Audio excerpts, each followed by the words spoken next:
What's going on, bottom line viewers? It's Mitch here with Kev and Adam. We're here to do a recap, review, retrospective of the Super Bowl 38 between the Carolina Panthers and the New England Patriots.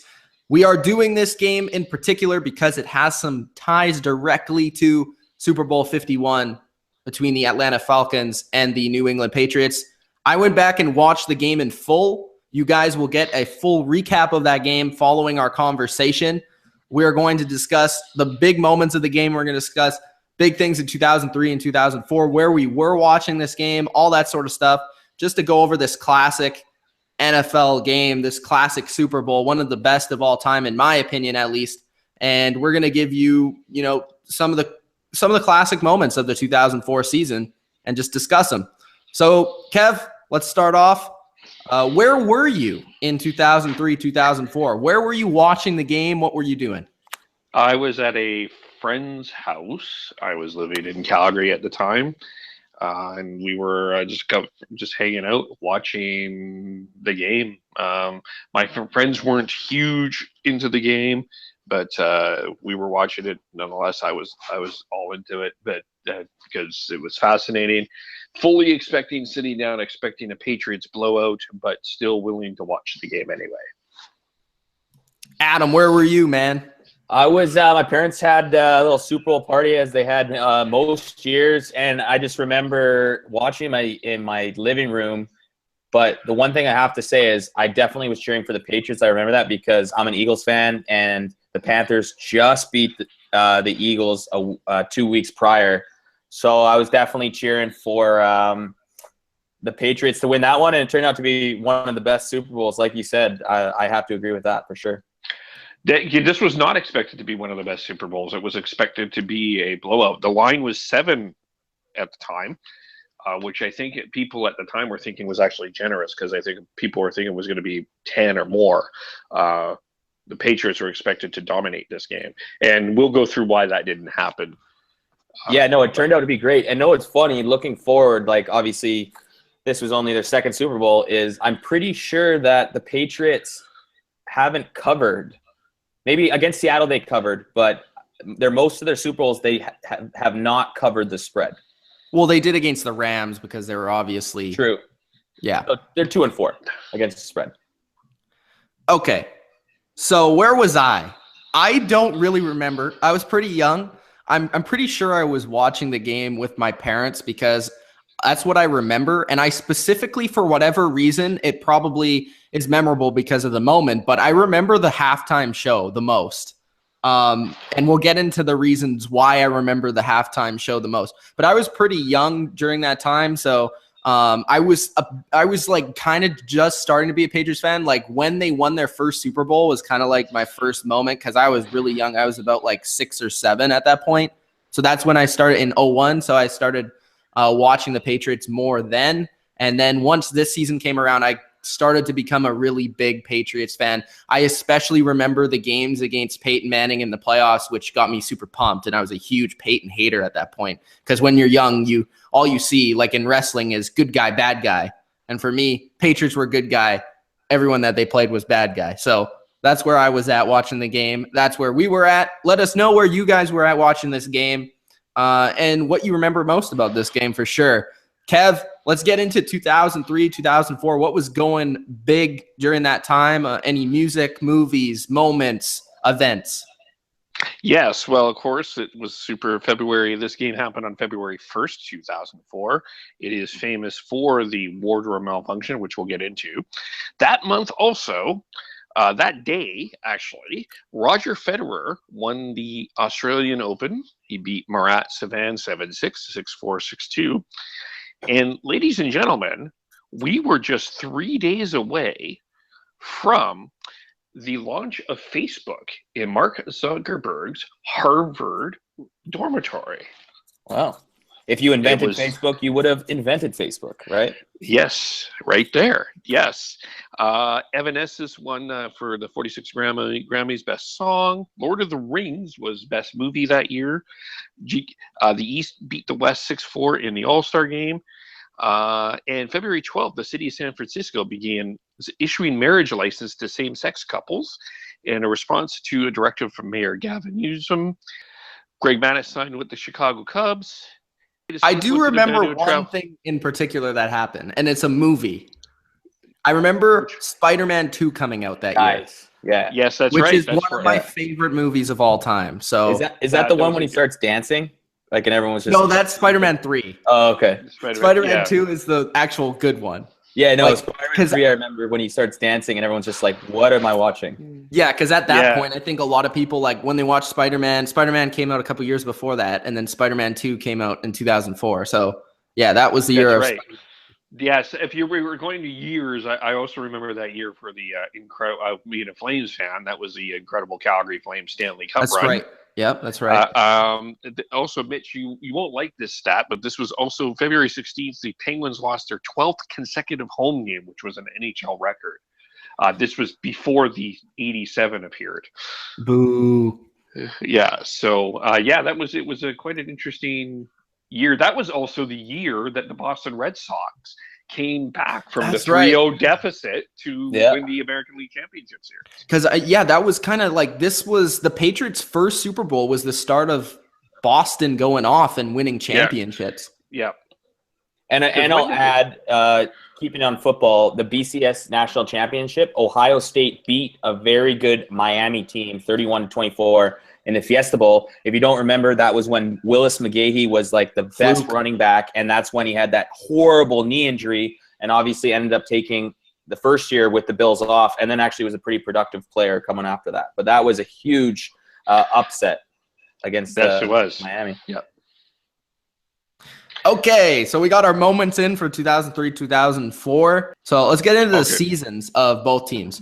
I do want to talk about it a little bit. I'm going to go through the Patriots and Panthers. If we're talking Patriots, they got off to a 2-2 start and then actually ended up winning 12 games that season, getting the second seed, I believe. First seed. Was good enough first. They got the first seed. They were 14-2. And they got the first seed because they didn't play until they played the Tennessee Titans, which was at home in one of the coldest games ever. So if we're looking at stats during that season, though, Tom Brady was pretty decent for his kind of second full year as a starter. Second full season, because I guess coming in for Bledsoe that first year.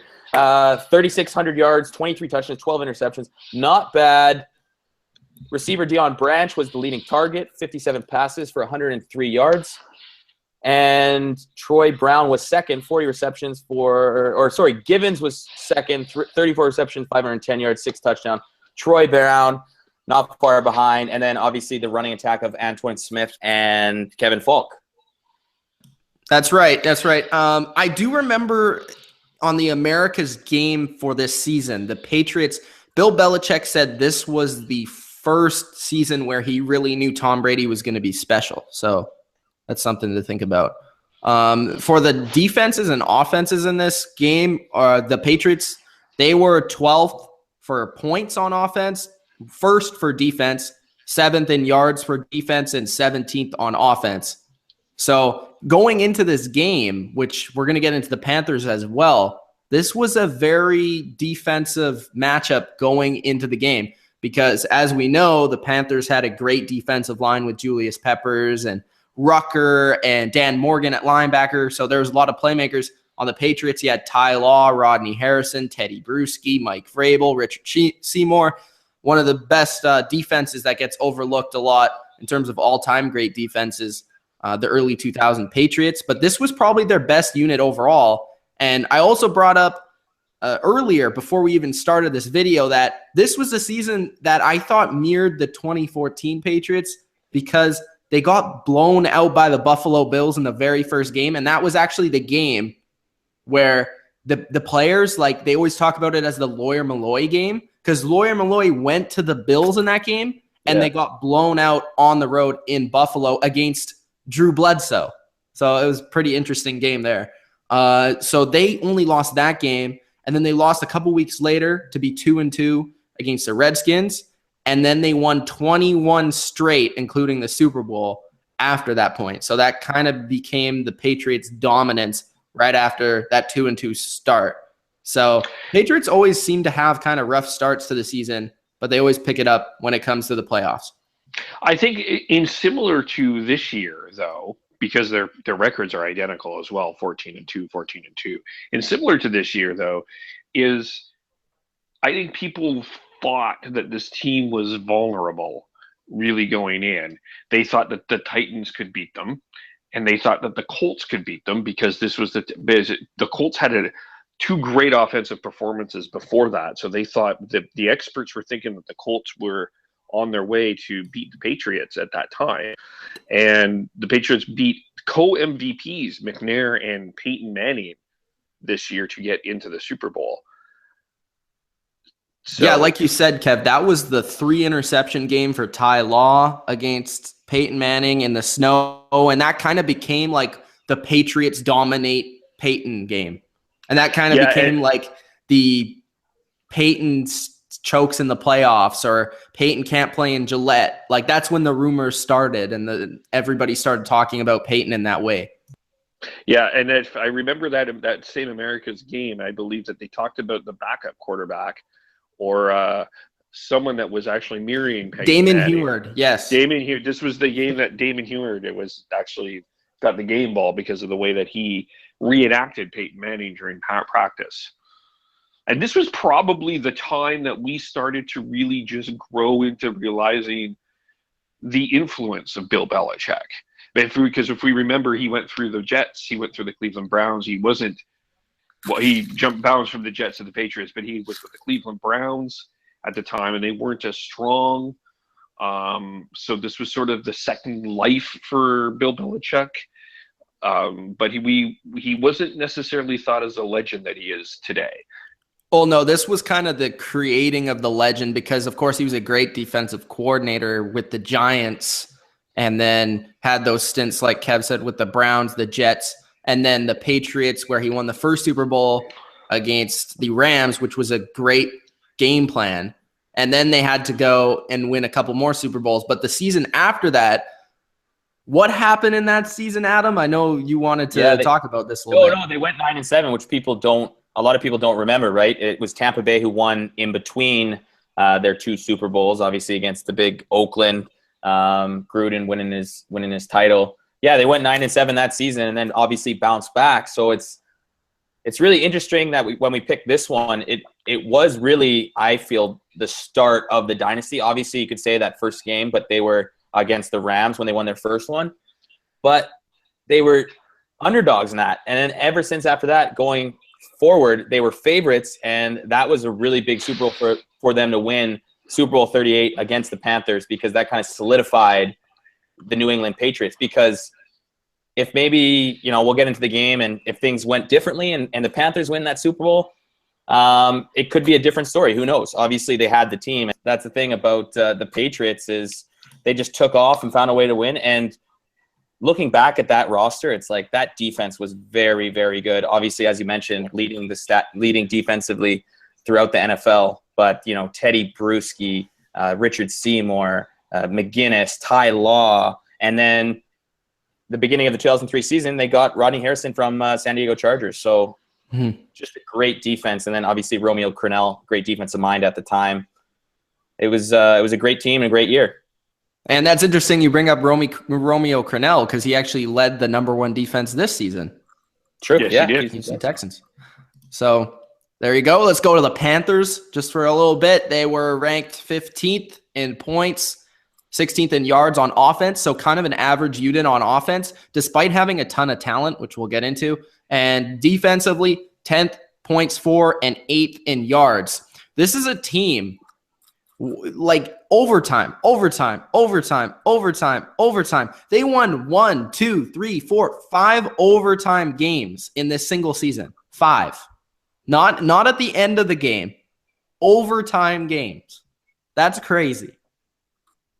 That is insane that a team like that, the Panthers, right? And this, you have to think, this is only the 8th year in existence of this whole franchise. And it only took them 2 years actually to make the NFC Championship. They lost the Packers, who ended up beating the Patriots in 97 or 96. 96, 97. But this team was led by a quarterback, Jake Delhomme, who's still one of my favorites because he only really had maybe 2 or 3 good years. He wasn't the best quarterback, but he always had a kind of a swagger, kind of like a Phillip Rivers swagger to him. He wouldn't be afraid to jaw out the offensive line. And he's the guy that came from NFL Europe, which is insane because NFL Europe was pretty fun to watch. Yep. A lot of people thought he was the second coming of Kurt Warner. He had the chance. And he didn't start the year, as Adam mentioned. Actually, it was Rodney Peete that started the year, and Delhomme took over. Former Saint, former Cowboy, I believe. Never really, after he left Carolina, was pretty much it. And this was also the year that we were introduced to a guy that retired this year, Steve Smith. Yeah, and that brings us into our leaders for the season. For the Panthers, Jake Delhomme went 10-5 as a starter, had 19 touchdowns, 16 interceptions, 3,219 yards, and an 80.6 passer rating. So not the greatest season, but for your first season ever starting, back in the early 2000s when guys, the stats aren't the same as they are today. You don't see people throwing 40 touchdowns all over the place. I mean, like 19 touchdowns was kind of average. They did throw a little bit more interceptions. It was kind of based more on the run game, which Steven Davis was their lead back. And actually, Deshaun Foster made a huge play in this game, which we'll get to, but he was kind of the change of pace back. Foster, he had 429 yards, but the big horse was Steven Davis with almost 1,500 yards and 8 touchdowns, averaging over 100 yards per game for the season. So Steven Davis was the horse. He made the Pro Bowl. Foster was the backup, Delhomme, and then you had the double wide receiver set. You had Muhsin Muhammad, who was one of the best receivers in the league, and you also had Steve Smith. Steve Smith, 88 receptions, 1,100 yards, 7 touchdowns. Not a lot of people even knew about them. They didn't really even talk about him that much in this game. And he was a pretty young player at that point. Muhammad had 54 receptions for 837 yards and 3 touchdowns. Both of these guys were awesome. Ricky Proehl, actually.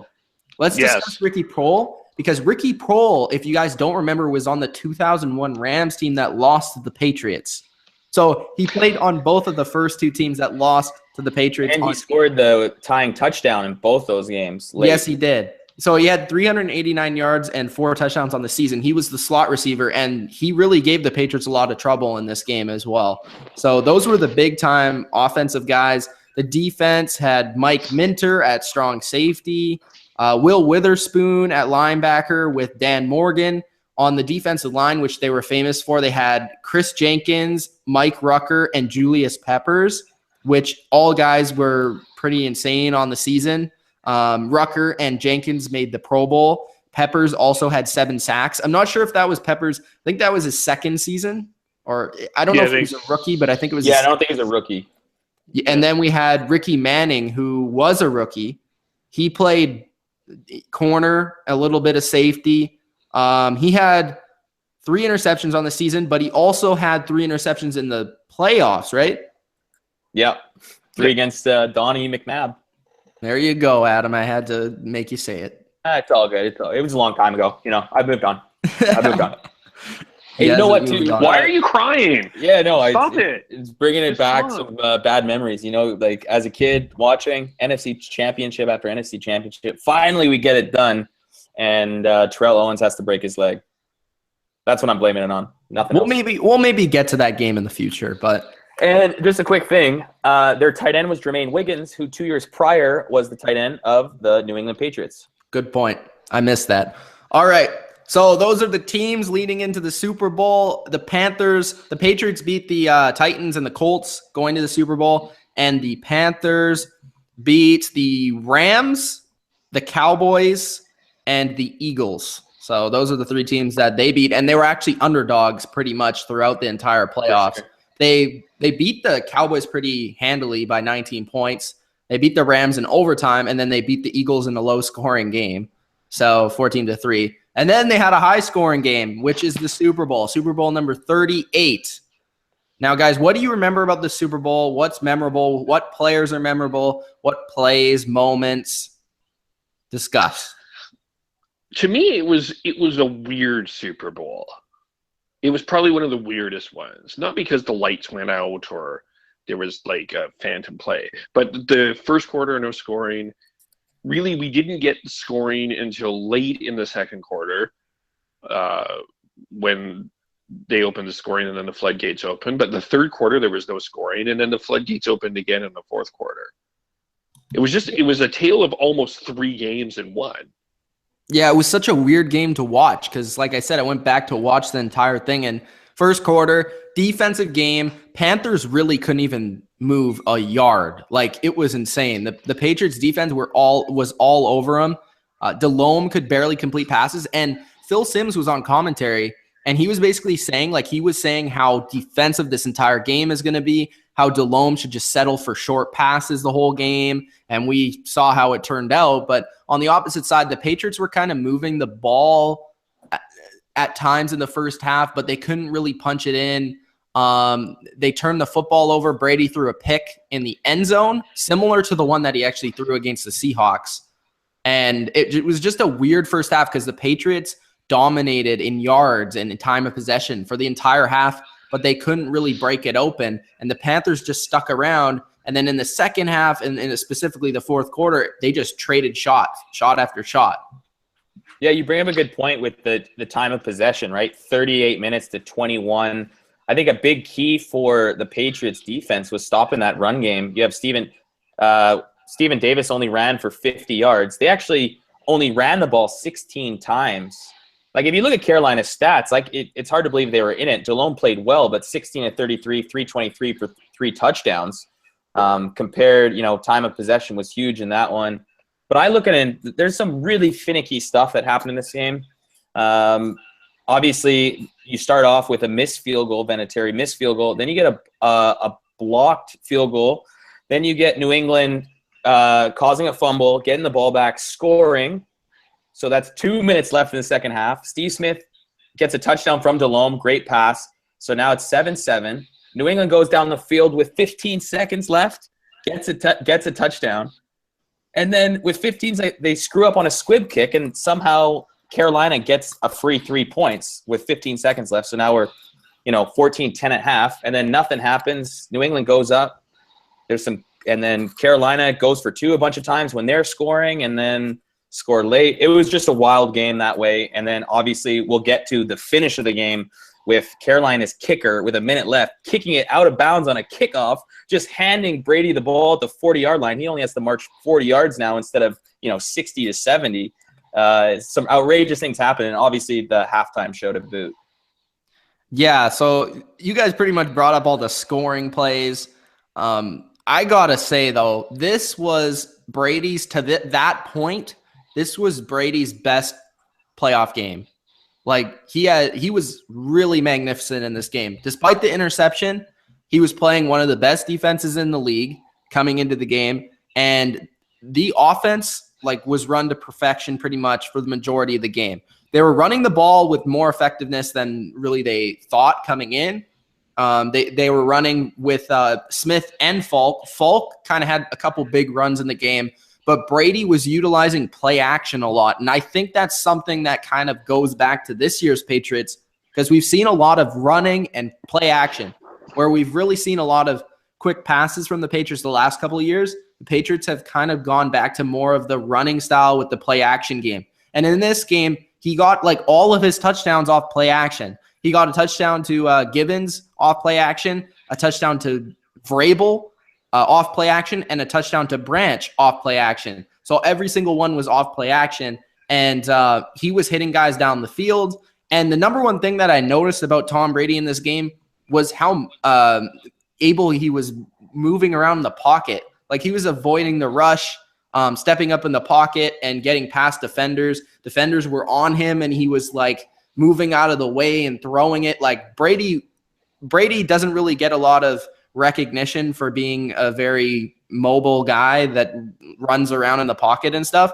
But in this game in particular, every time he was under pressure, it seemed like he came through with the play where he would step to the left or step to the right and throw the ball down the field. So to me, I think the difference maker in this game was the Super Bowl MVP, Tom Brady. But also, I thought that the Patriots receivers were really good, because even Adam, before we even got on air here, was talking about, oh, the receivers aren't as good as today. But I mean, I could argue they're just as good, because Deion Branch was very underrated. I don't think they have a Julian Edelman, but all their receivers are pretty good. Nobody really had a Julian Edelman.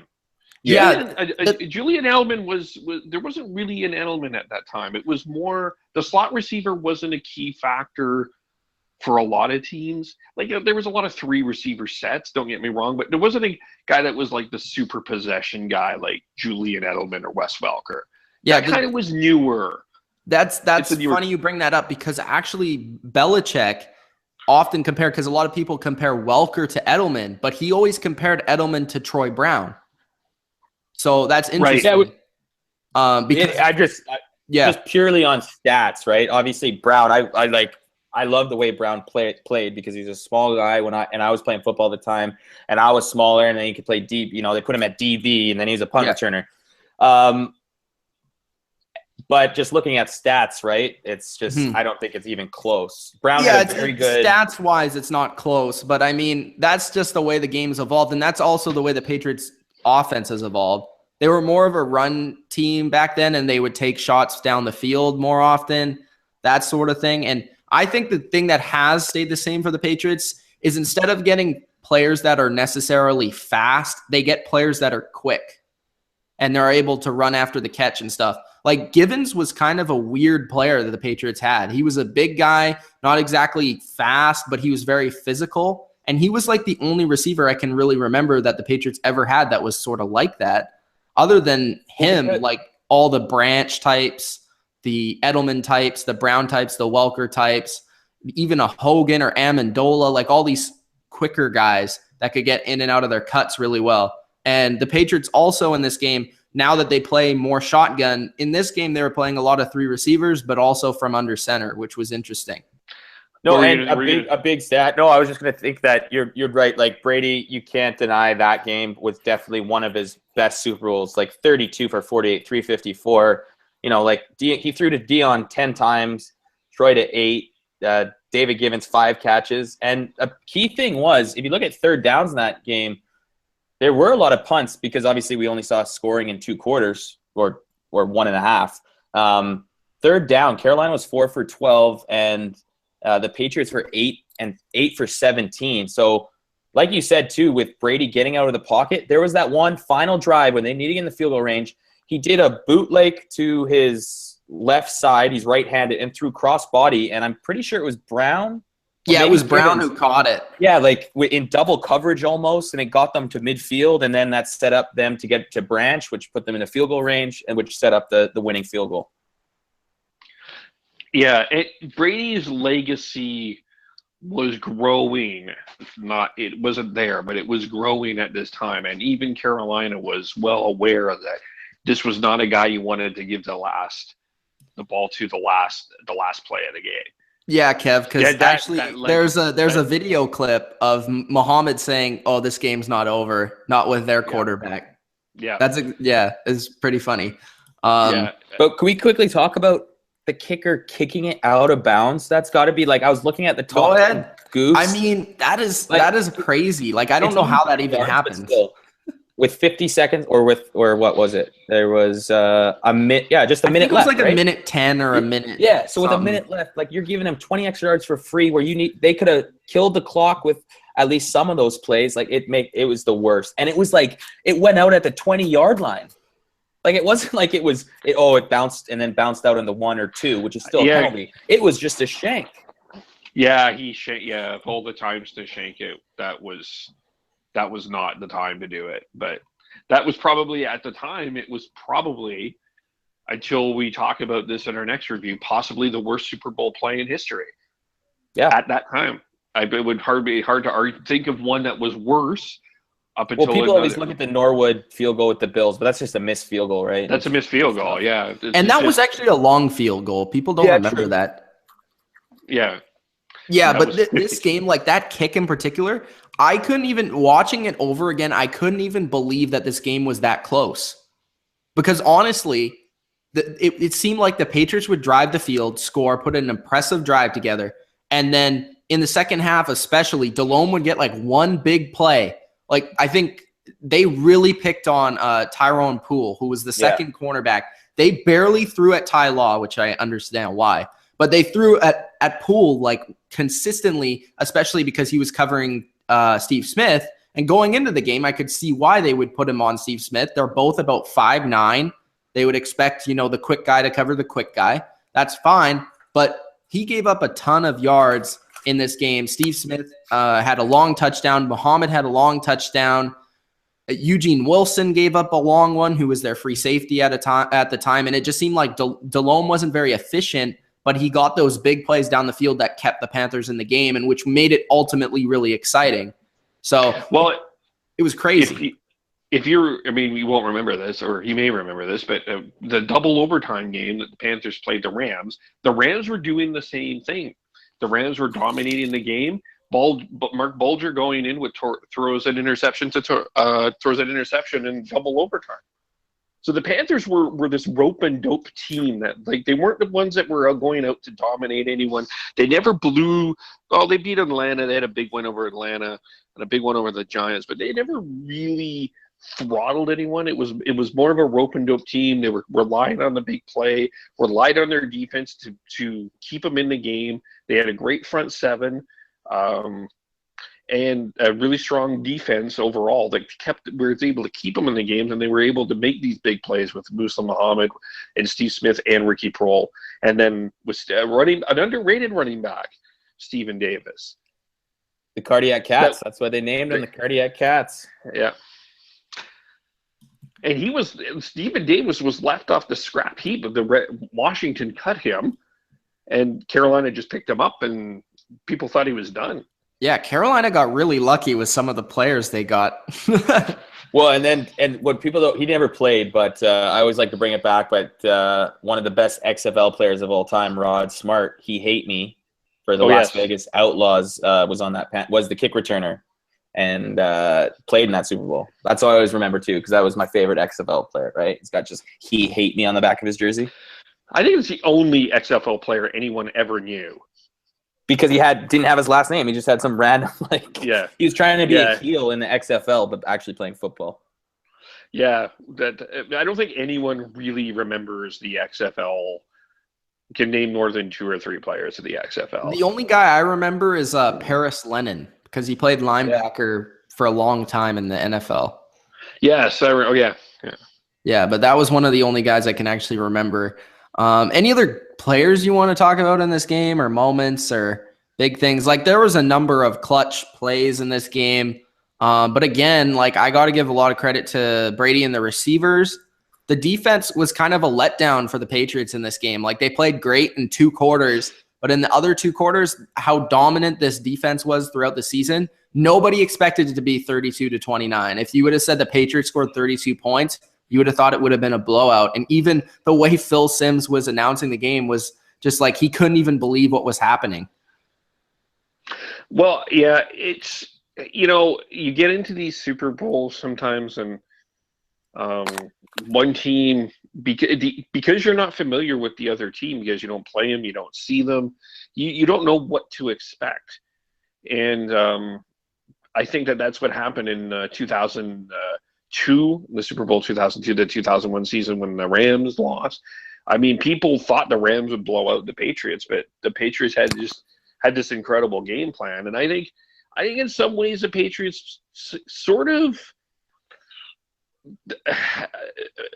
believed their own presses, that this was the beginning of the dynasty. No one could touch them. They were unbeatable. No one could stop them. It's funny you bring that up, Kev, because actually, today, actually, I was listening to Patriots radio getting ready for the Super Bowl, and they brought up how they didn't think they had any chance of losing this game against the Panthers. They thought it was over. They're going to kill them. They thought it was no chance at all. And now looking back at all the Patriots Super Bowls, they've all been relatively close. Obviously, you can say that Eagles one was a 3-point game, and obviously the Eagles scored really late, got the ball back with a minute, couldn't do anything. But still, all of them have been closer than what people expect. Yeah, the Seahawks one went down to the end, but that was kind of we didn't know who was going to win. The Giants, Patriots were the favorites though in that one too. Okay, I so don't know by how many points. I think it was by like a point, one, just by one. point. Yeah. So that one was close, and then the Giants games were close even when they lost. Yeah. So all of them have been close. And I want to bring something up. This might be getting ahead of myself, but what if, think about it, all right? NFC West team they beat in 01. NFC West team they beat in 2014. They play an NFC South team the next couple years. Are we drawing similarities? Maybe they play the Cowboys next year. What's the similarities here? I still am going to go on that this Falcons team is the best offense they've seen since in a Super Bowl since the Rams offense, their first one. I totally wholeheartedly believe that because the way the numbers, everything, Atlanta's defense is the best. Carolina, they're not compared to this Carolina team. They're better than their offense is better. Their defense, well, the defense isn't very good for Atlanta this year, but the offense is definitely better than this Carolina team. They definitely were better than the Eagles team, and they're definitely better than the Giants. I don't think they're a better team, but I think they're I'm saying better offense. I'm just saying offense. I look at like in terms of you're seeing the Patriots going on the 2000s. I'm just throwing it out there because I know a lot of Patriots fans have to be thinking about this at this point. What if they end their career the same way they started their career and the Tom Brady retires that way? I think the one difference is there's some really smart. There's more smarter teams right now in the AFC than there were back then. Because really, you got the Colts. I would argue that the AFC was never stronger when they won their third championship. Yeah, because the Steelers were 15-1, and the Colts had Peyton, and the Chiefs had Trent Green and Priest Holmes. Remember, and then even after that, they had Johnson running the ball. You think about next year, I think the Raiders would be their biggest competition because the Steelers are going to fall off with whatever happening with Big Ben and Brown and whatever. Brett Favre too, the retirement. Are you really think Alex Smith is going to beat them? I don't know. Maybe the Broncos get a quarterback. I don't know, but Mitch, the guys that were talking about this Super Bowl, how they're going to win or whatever, I guess against Carolina, weren't those the same guys that were like, we're going to destroy the Giants? And the first time they played them, we're going to destroy the Giants. They're nothing. They're a wild card team. And then the next time, it doesn't matter what happened. We're going to beat them this time. That's the similarities I think is scary if I'm a Pats fan, that this is an unknown, you've been there before, but I think the Falcons are going to surprise some people. I have a different question though. What's that? You look at the dynasties or the dominant teams over the years. The 70s were the Steelers. The 80s were the Niners. The 90s were the Cowboys. The 2000s have been the Patriots generally. So because the Patriots didn't throttle anyone in the Super Bowl, does it lose? Are they as memorable as the other three? Because I think they're the best because of the salary cap. I think it's the hardest to sustain that success. But they don't have that blowout victory that the Cowboys do, the 49ers do, and the Steelers do. They don't have that signature, we kicked your ass. But like the Seahawks have the we kicked your ass Super Bowl. The Seahawks aren't a dynasty, though. But they only had one. All I would say about that is the only thing I don't believe that they need to win. The only thing I'll say is San Fran and the 70s Steelers didn't lose a Super Bowl. They won. But they made it there, the Patriots. That's a big thing. No, I totally agree. I'm a ships guy. You got to show me the rings, and they have them. But that's why I still like that San Francisco dynasty, and I do like. And San Francisco did it with two different quarterbacks. That's impressive. But I just think with the way that the game has evolved now, where the Patriots have to change their team every year. The 49ers had the same team. The Steelers had the same team, same coach, same everything. Patriots have to evolve, find new players off the street. Imagine, look at what happened to the Broncos this year. Look at what happened to the Panthers. They fell off. The Patriots are staying there, even when they're making it to the playoffs. 6 straight AFC championships, making it to 7 Super Bowls now is crazy. I don't understand when people say this is the same thing this is a totally different argument.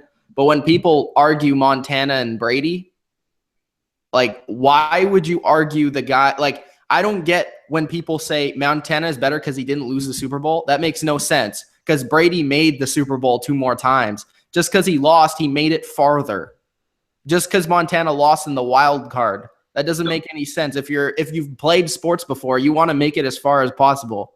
If you lose, you lose. It 100%. happens. I'm just saying, I agree with you. I think Brady is the best quarterback of all time, hands down. I'm just saying, as the team, I'd still take the Steelers team of the 70s. I think they were better teams. Like, if they played each other, I think they're better. But that's also because they didn't have to change their team all the time. True. Yeah, I mean, it's just a bunch of transitions. And I mean, I don't want to say the Patriots are fortunate, but I mean, there's fortune here. When one team consistently drops people like a Wes Welker and a Chris Hogan and people like this, the Patriots seem to pick up and blossom for. I mean, it's fortunate, but it's also like you realize why one team is successful and other teams aren't. And it's coaching too. Like I think I would say Patriots, Chuck Noll was awesome, but I think that Belichick is the best coach of all time. Brady's the best quarterback. I'd still, if they win this one, I'll give them the best dynasty of all time. Okay, but because I'll say they have the best coach of all time, they have the best quarterback of all time. I just can't put them as the best dynasty of all time. Just not yet. We'll see.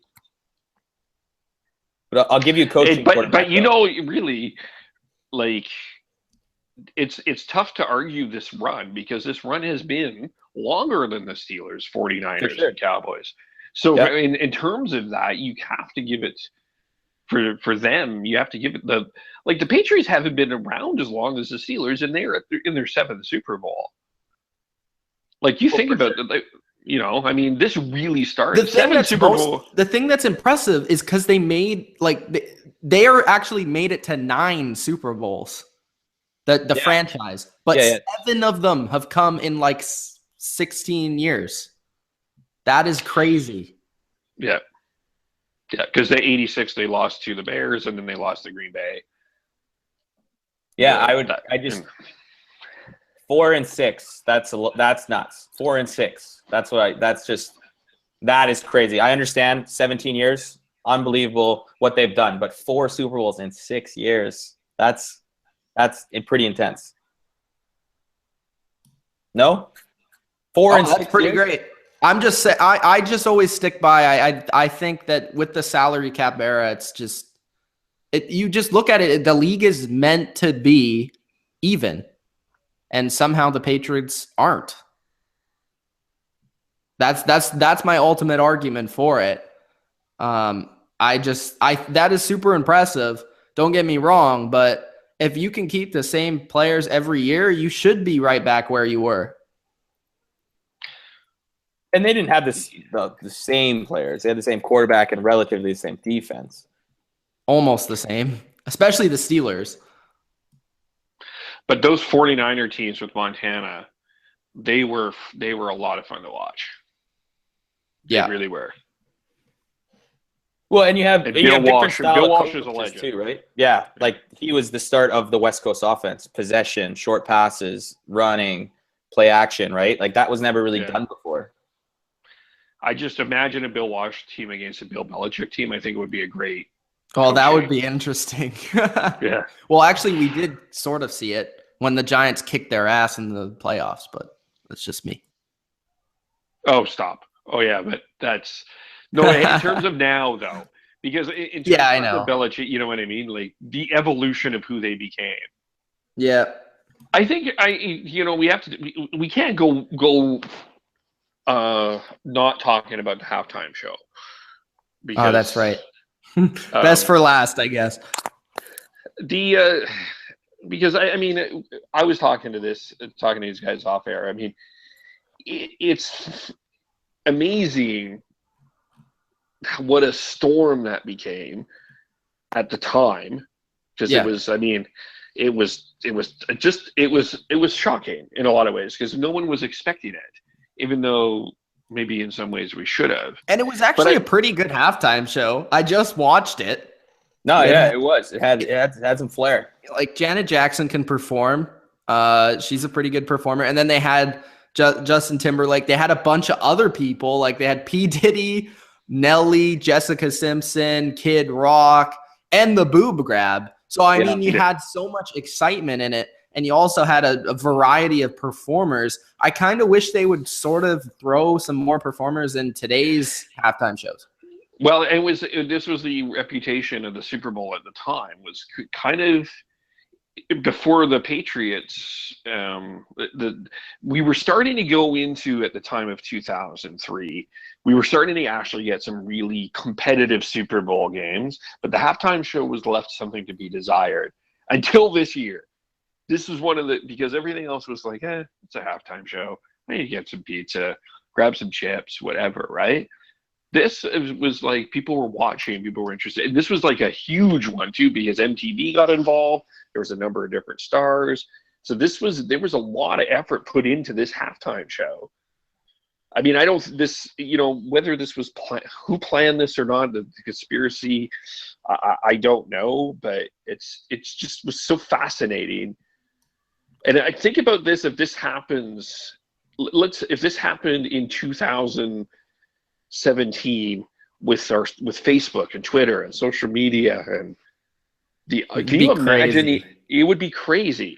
But I don't know if it would be crazy, like people out, like just going crazy about it, like in a negative way. I think it would be like funny. Like people would be like making fun of it and stuff. And if that happened, think so. And if that happened today, Janet Jackson would be 50. I think Lady Gaga is a candidate to do that. Than it was. I think Lady Gaga is a pretty good candidate to do that. I'd tune in for that. That's for sure. We just gotta wait until Justin Timberlake does the halftime show, and they're gonna show that highlight a lot. So, and the funny thing is, Mitch, like what you said, you were like 7. Yeah, I was young. Yeah, and I was like 14. I'm like, screw Showcase late Friday nights. Like, just watch the halftime show. Be good to go. Kevin knows what I'm talking about. Showcase back in the day, man. No. What? What show? What? Show so? No, but that Super Bowl, like, we'll talk conspiracies, whatever. It was totally planned. There was buttons. She had like a nipple clasp on. It was supposed to happen. Then they got backlash, and then they were like, "Oh no, it wasn't supposed to happen." But like, there were buttons. It was like totally had to happen. Yeah, I don't know. I'm not gonna. I don't know if it was a conspiracy or not. I was gonna look up for a Janet Jackson. I never had a time to, but I was gonna look up for an interview for that. Maybe I'll bring it up the next time we do that review. It actually could have been a conspiracy theory by the NFL, because now the halftime show is the biggest thing, and obviously it was always big. But since then, people don't take breaks during the halftime. Everyone wants to watch the halftime show now. Since that point, so yeah, it became. I think it might have been Goodell. No, Goodell wasn't the commissioner. No, but he was assistant to the commissioner. He was setting up. It was the long con. It's a long con. Yeah. He was setting it up. You guys know how I feel about Goodell.